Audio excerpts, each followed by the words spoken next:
All right, and we are live. So welcome back to DAP University. So today we got a lot to talk about in our live stream. We're going to talk about something that could cause Bitcoin and the entire crypto market to double in price. Okay, we're going to look at that. We're going to look at a lot of other news updates that have happened in this space since our live stream yesterday. Again, we do these live streams Monday through Friday in this channel. Just subscribe, turn on notifications. You're going to find out about those whenever we go live. We're going to answer some of your questions, of course, check on the crypto markets, and a whole lot more. So if you're new around here, hey, I'm Gregory, and on this channel, I turn you into a blockchain master. So if that's something that you're interested in, then smash that like button down below for the YouTube algorithm and subscribe to this channel. And if you want to learn how to become a blockchain master, step-by-step start to finish, learn your first blockchain job, I should do that over at dapuniversity.com/bootcamp. So we got people jumping in the chat here. We got David Stone, technically, see Dale, Kodia, Automatic Beats, Adam, Stefan, Jay Lee, Hillier Landon, Wendy, Lex, Nicola. Welcome. All right, so let's jump into this.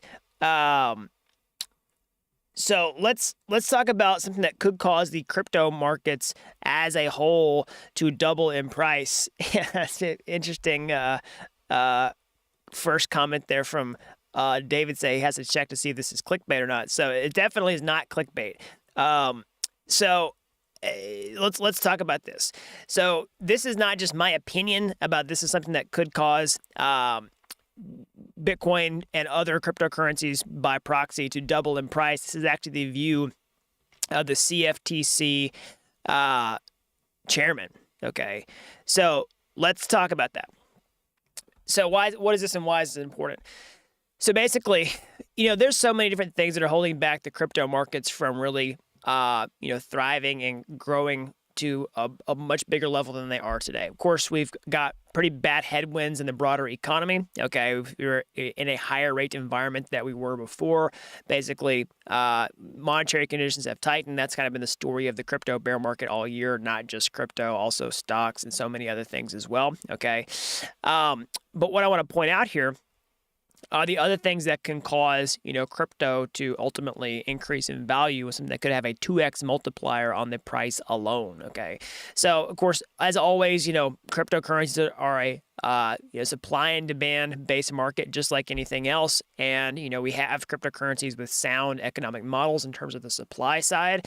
So you really have to talk about the demand side of equation that's really going to fundamentally impact the price. So you have to think about that and the reasons why people would want to hold cryptocurrency and why they would not want to hold cryptocurrency in the first place, and sort of tallying up all those reasons. And when the reasons sort of tip in the direction of hold it, okay, that's when you see increased demand, and that's when you see the price really move the needle. And so sometimes when you take a really big tally out of the column that says don't hold crypto and put it in the column that says hold crypto, then that's what can really tilt the demand side of things to ultimately cause the price to increase significantly. So let's talk about one big factor here, which is something that's holding back a lot of people, especially big money, from entering the crypto space, and that's lack of regulatory clarity. Okay, we've been talking about crypto regulations a ton on this channel. That's honestly not my favorite topic on the grand scheme of things. It's kind of boring. The technology is so much more interesting to me, but it's an important part of our industry because it's one of the things that's really holding back a lot of people from going all in on the space. So what I want to talk about here is the view about what could happen from the CFTC chairman, saying that basically the conditions that could cause Bitcoin to double in price under a CFTC regulated market. And I'm adding here by proxy, if Bitcoin were to double in price, pretty much every time Bitcoin doubles in price, we see the rest of the crypto market absolutely go crazy. Okay, so what is that? Well, first of all, let's talk about who this is in the first place, because again, this is not just my opinion. Okay, so what is the CFTC and why is it important? Well, it's the Commodities Futures Trading Commission. So you have to understand that different things that people can buy, okay, in financial markets are regulated under different government agencies. Okay, so you have the SEC, that's the Security Exchange Commission. Okay, that's who you're mostly going to see when you're talking about the stock market. Okay, But then you have Commodities Futures and Trading Commission, which is a different thing entirely. So that's regulating a completely different set of assets than the SEC. Okay, and for a long time, there's been these hotly debated topics on whether certain cryptos are securities or not, and therefore are beholden to securities laws and regulations, or if certain cryptos are commodities and therefore beholden to, regulations that are more, akin to those types of assets. Okay. So that's been a hotly debated topic, and I want to pull up this on my screen so if I can actually play this. This is a clip from the chair earlier this year, I believe. Let's see when it was. I don't see the published date. It was within the last year, I believe, because I remember when this came out. We watched it on the channel. Last week in the markets, the administration is going to continue forward with its plan and its agenda, which, as you probably remember, President Biden issued an executive order a few months ago, and the agencies, including the CFTC, are working hard towards putting together reports that would include legislative proposals, and just policy ideas of what we need to do to regulate the market writ large, whether it's stable coins, markets, payments, custody, all the issues that are involved in this very complicated and very novel technology, which obviously is driving disruption, but also causing some confusion and some chaos in markets at times. There's a lot of back and forth. There's a Senate bill that's made its way through that would leave the SEC in charge of a large portion of the oversight. I think it would move some of the regulation to the CFTC. Are you familiar with that bill, and what do you think of it? Yeah, I mean, this is a little bit of an age-old issue between the CFTC and the SEC. We have a great relationship historically. We continue to communicate and work together. We have a lot of common registrants, but within this space, in my view, it makes sense for commodities to be regulated by the Commodity Futures Trading Commission and securities to be regulated by the SEC. And within the sphere of digital assets and the coins, which make up thousands and thousands, there are naturally going to be some commodities and some securities. And in my view, it makes sense to sort of parse through the two and figure out where we can place each. And it's going to be difficult because from a legislative standpoint, again, given what I said earlier, given the novelty of some of these coins and technology, we're going to have to figure out what would constitute a security under the traditional securities law and what would constitute more of a commodity so that we can regulate appropriately given the two different legal structures. Yeah, it's tricky. It's all in the eye of the beholder. The SEC chair, Gary Gensler, has said he thinks most of those tokens are securities under the law right now. Does that sound about right to you? Well, I could say for sure Bitcoin, which is the largest of the coins and has always been the largest regardless of the total market cap of the entire, digital asset market capitalization, is a commodity. So Ether as well, I've argued this before, my predecessors have as well, is a commodity. So there may be, in fact, hundreds, if not thousands of security coins, but there are plenty of commodity coins, and I think it makes sense, as we've done historically, to make sure that each agency has jurisdiction over commodities and securities respectively. Yeah, so that's you heard it directly from the chair right there. So that's a really important distinction. Okay, so you might have even heard that sort of float around online, but that's actual confirmation that it is pretty much the view of the CFTC that major cryptos like Bitcoin and Ether are both commodities and should be treated as such. So let's go into some more of these statements. Okay, so basically he's saying that regulation could have significant benefits for the crypto industry, including a potential boost to the price of Bitcoin. Basically, growth might occur if we have a well-regulated space, okay? Bitcoin might double in price. Again, those are his words, not mine. There's a CFTC regulated market. So why is that, okay? So again, you've got so many people on the sidelines who are, maybe holding back from going all in on crypto for a variety of reasons, but one of them is that regulatory clarity. We talk about it a ton on this channel. Again, my view on this, in case you're not familiar, is basically the crypto space is, in my opinion, done okay, without regulations. I'm not a huge fan of continuing to hamper regulations on the space, but I'm realistic in saying there's probably not a whole lot you can do about that, and the regulations are going to come whether you like it or not. And so how do we find the best regulations possible? Okay. but also recognizing there can be some benefits to the regulations themselves, which is that regulatory clarity, which is essentially increasing more demand. Okay, so specifically from institutions. And so why is this important? Well, we talked about institutional adoption of cryptocurrency a lot last year. It was one of the big sort of hype narratives around Bitcoin, institutional adoption of Bitcoin, Tesla holding Bitcoin on its balance sheet, all that type of stuff. And we were just ready for people to just absolutely, pour in like crazy. That didn't exactly happen. We did see some institutional participation in crypto. But one thing that could encourage a lot more of that is essentially this regulatory clarity that he's talking about, and how that could be big, especially if we have sort of this rubber stamp. It's like, yes, hey, this falls under the CFTC umbrella. Here's our regulations that are very clear for this particular asset class. These specific cryptocurrencies, this is exactly what applies. These aren't going to change.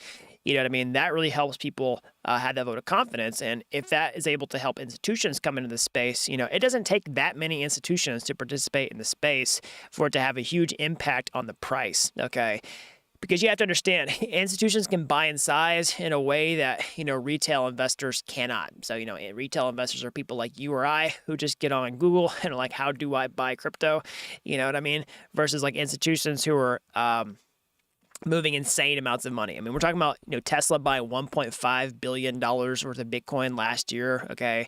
So multiply that across, dozens of participants that are buying in a similar size. Okay. Or maybe not even necessarily that much, but, you have to understand the magnitude of that, because once you start thinking about large amounts of money, the magnitude kind of can easily, escape you. So, I highly doubt there's anybody on this channel who is like watching it thinking like, oh, $100 million is a lot of money. $100 million is a lot of money, but you have to understand that $1 billion is 10 times that amount of money. So whatever category you have as a whole lot of money, it's like 10 more of those, like count those out individually. Okay. So backing that down, even like $1 million is a lot of money. Okay. $1 billion is $1,000 million. Okay. So $1,500 million, all right, worth of Bitcoin is what like an institution has purchased in the past and can purchase again in the future. Okay. I have a feeling most people watching this video, it would be an insane, like they feel like you hit the jackpot if you made $1 million in cryptocurrency. Imagine putting $1 million in fresh cash. Okay, then multiply that over 1,000 times when talking about institutional purchases of cryptocurrency, and that's exactly what can happen. Imagine what that would do to the price of Bitcoin whenever that happens. Okay.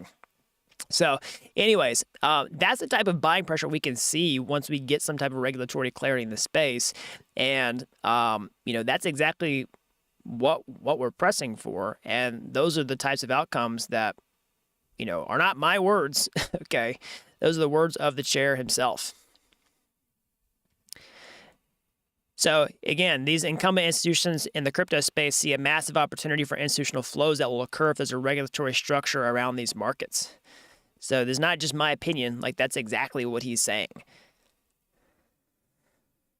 So if you want more on that, I'll put a link to it down in the comment section below. Again, I mean, regulations and like government policy are not my favorite topics on the face of the planet. I'm way more excited about crypto technology, Web 3.0.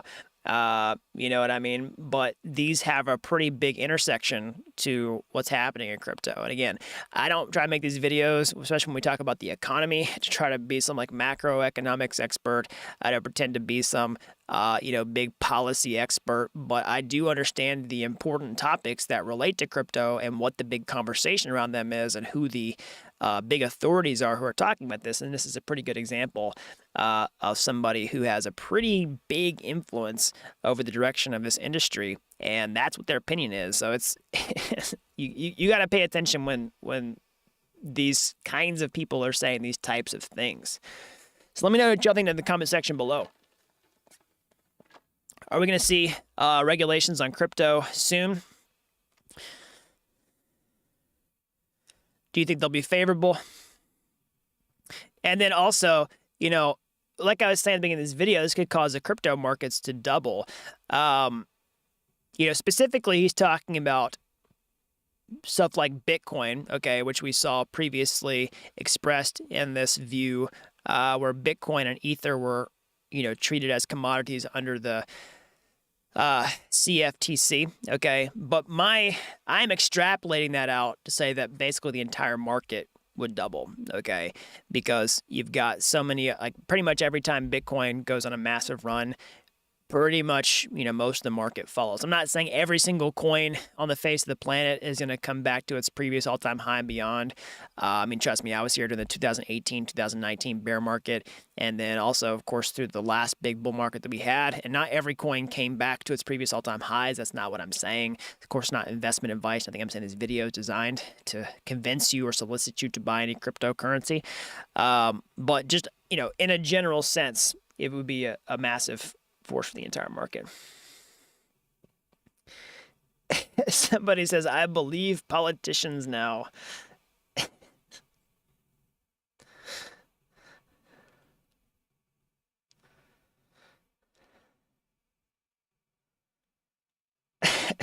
Corbin says BlackRock as Satoshi Nakamoto. And Tony thinks Bitcoin's going under 10K.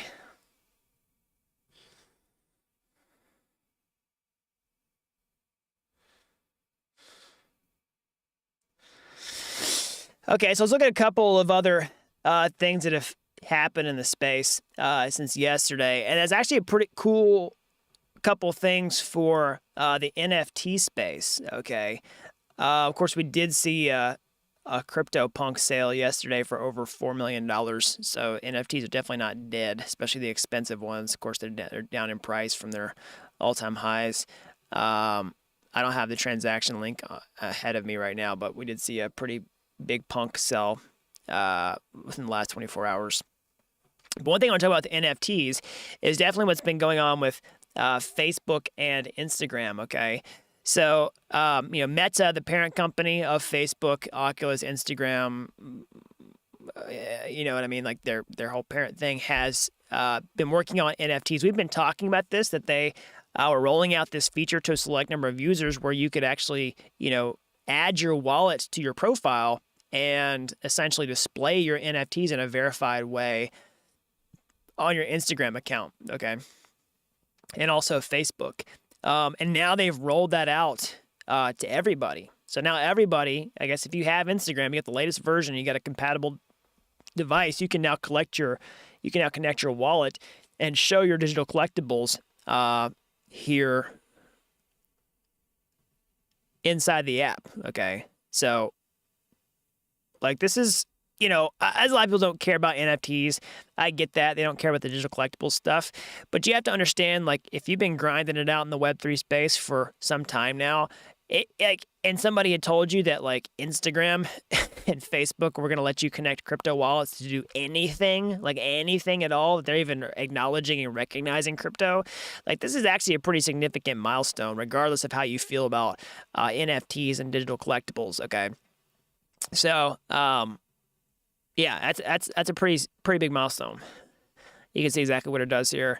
Basically, here's the user experience. Use your digital wallets across accounts, so you can authorize it across multiple, accounts. So another thing that's here cool about this is really this is kind of an addition to adding Web 3.0 identity back into Web 2.0 identity, okay? Because it's sort of like connecting your email to an account. Well, now it's like connecting your wallet to an account. Like, what if you could sign in the future with your private key? Like, that'd be a pretty cool thing. We've talked about that a lot on this channel about, sort of Web 3.0 sign in with MetaMask type of thing. But that'd be awesome if we could eventually add that to some of the major social networks as well.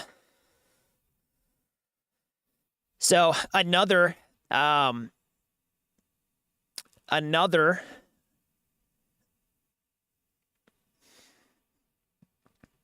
is this. So Warner Music Group and OpenSea joined forces to expand Web3 opportunities for artists, okay? So Warner Music Group, if you're not familiar with the music industry, it's one of the biggest music entertainment companies on the face of the planet, okay? Yeah. massive, massive, one of the biggest players in the entire space. Okay, so Warner Music Group, the global music entertainment company, has announced a collaboration with OpenSea, the world's leading peer-to-peer market for NFTs. Of course, if you watch this channel, you probably know what OpenSea is, the biggest NFT marketplace that will provide a platform to select Warner Music Group artists to build and extend their fan communities with Web 3.0. So basically, as part of the engagement, the artists will get early access to OpenSea new drops product. Okay, so OpenSea has a new product called Drop. I guess that's what it is, and that's what we're getting access to, along with improved discoverability. I'm assuming OpenSea is going to let them do their own NFT drops, personalized storytelling on customized landing page. Yeah, so it sounds like basically OpenSea is going to give you a plug and play tool to do your own NFT drop with a personalized landing page for artists, and basically,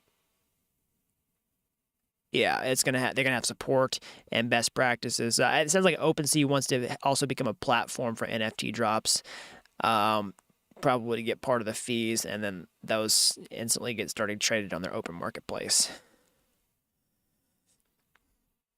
So this is another big development in the NFT space. So for artists and musicians, NFTs represent a new creative medium and a mechanism to build community, engage directly with fans, and express themselves across borders and languages. Okay, as a massive music fan myself, I'm thrilled to work with and partner people who understand the significance of this technology and want to use it for good to empower artists to own their fan connections directly. We're excited to provide the support and infrastructure to help welcome the Warner family of artists into the NFT ecosystem. So, yeah, it sounds like we're doing this mostly as, a way to give their fans something additional. Again, before I was talking about how there's still a lot of people in the Web3 space who don't get NFTs, don't like them, don't care about them. I totally understand that. This does look like more of a crypto collectibles type of thing, like artist memorabilia. But what I'm really most excited about beyond those use cases in of themselves are how you can use Web 3.0 in the music industry, okay, to do things like have better intellectual property, okay, have better royalty systems, okay, where you can have more empowerment back to the actual artists themselves, okay. So I think this is a step in the right direction, the fact that we're using this technology for something, in the music space. And, the big music entertainment groups who have half a brain are going to essentially understand that that's sort of part of the ethos of the Web 3.0 space. And they're probably going to try to, front run the effort and jump on it before other people do.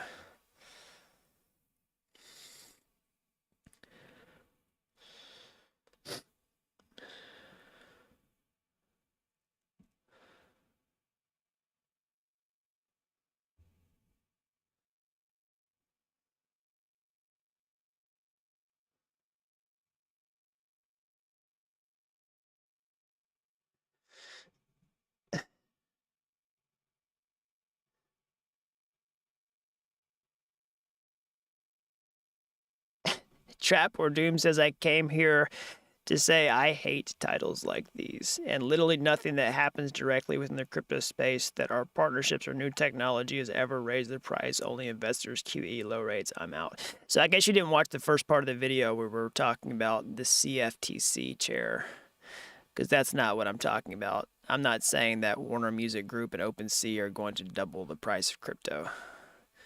And what I was saying before is not just my opinion. It's a direct quote from the chair.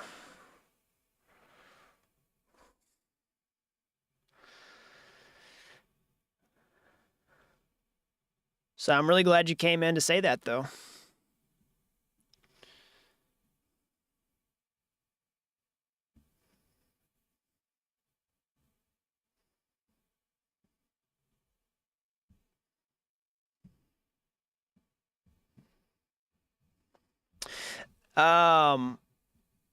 So another pretty interesting analysis that I saw come up on across my desk this morning too is this. So there's a lot of people who, are kind of wondering what crypto adoption looks like across the globe. And there's a lot of crypto skeptics out there who are like, why do we need crypto for payments? You know what I mean? Why do we need crypto for everyday technology? Like, we got credit cards. They work pretty well. We've got banks. Like, banks provide a pretty good value proposition for everyday people. Like, they take care of your money. You don't have to think about it. And that can be true, okay, for largely affluent on relative to global standards countries, especially in the West, okay? We got a lot of good, well-greased systems, okay? Why do we need crypto to replace those things? But that's not necessarily true for every part of the globe, okay? So I wanted to bring up this view, which I thought was pretty interesting. I've talked about some of this on the channel before, but this is a pretty interesting report actually put up by Chainalysis. So Chainalysis is essentially a blockchain analytics firm. We've seen them, help track down some of the big bad actors that were behind some of the big crypto and DeFi hacks. Basically all the data for blockchains out there, and you can ingest all that data and run your own analysis on it. You can use it for multiple things. You can use it for compliance, basically help track people down. But you can also use it just to see, like, what are people doing on crypto? Where are they doing this from? Where is it actually getting adoption? What are they using it for? And Chainalysis is basically talking about how crypto is really thriving in sub-Saharan Africa. So if you live in Africa, if you're watching this video, we'd love to hear from you down in the comment section below. Can you confirm or deny this analysis? Do you use crypto yourself on a daily basis? But basically, the report shows strong crypto users and adoption rates in the region. So with highly educated young people with low job prospects, so crypto is a way to feed their family. So, we've got a lot of people who are young, who are open to new technology, who are very smart, who are hungry to learn and adopt new things and do something unconventional that actually solves a problem, because that's the real thing. People say, oh, well, crypto doesn't solve a problem. I already got a credit card. I've already got a bank. I've already got this. I've already got that. But not everybody's got all that. You know what I mean? And also, some people are more limited to financial services than that a lot of us take for granted. So small retail payments in sub-Saharan Africa are powering exceptional crypto adoption and usage, with the region conducting the world's highest proportion, 80% of crypto retail payments of less than $1,000. So 80% of all retail payments that are less than $1,000 are coming from here, okay? So the report also highlights how peer-to-peer transactions are more common in sub-Saharan Africa than anywhere else in the world.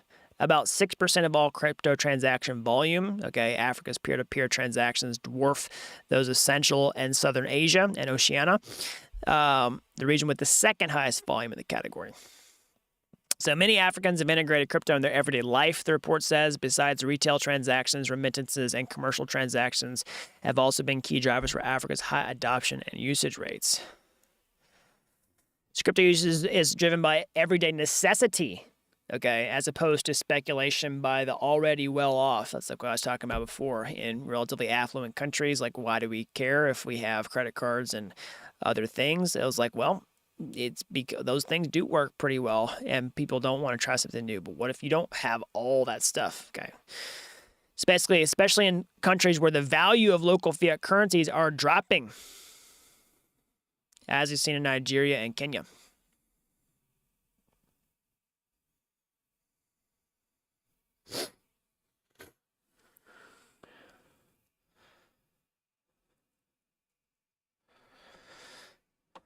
So I'll put a link to that in the comment section below. But I think this is a really interesting thing that I'm going to continue to follow. I've talked about this some on my channel. But I'll link to the report in the live chat replay so you can dig into that more.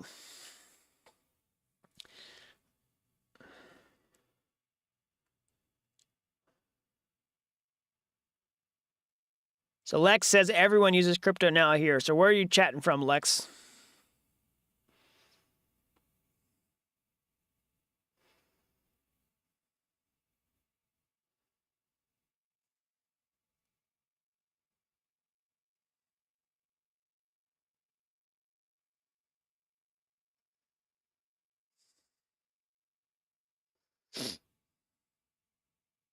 We'll see if Lex has any response there.